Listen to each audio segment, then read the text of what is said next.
This video is very short because I'm not sure you want to watch me doing long division. So on this first slide we say, what's the remainder when 11 is divided by 5? The answer is 2 remainder 1. Pause the video if you need to look at the long division that I was doing.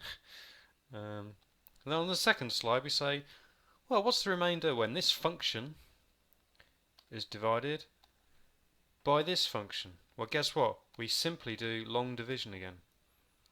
And we end up with this answer, x plus 1, maybe I should put that in brackets, remainder 2.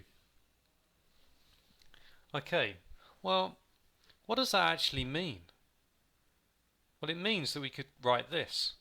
So, x squared plus 5x plus 6 divided by x plus 4 equals x plus 2 plus remainder 2. But instead of writing remainder 2, we just write 2 divided by x plus 4. Because that's what we were dividing by, so that's obviously how we interpret the remainder.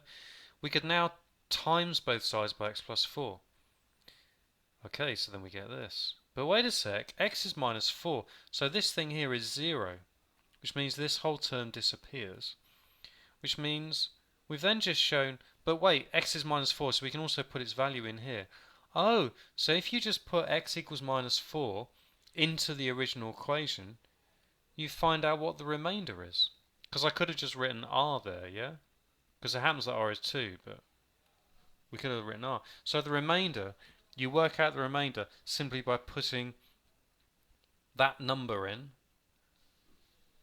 for, so if it's x plus 4, to find out the remainder you put in x equals minus 4 into the original equation. I'm going to stop talking. Hopefully that makes sense. I call that a sort of proof of why it works.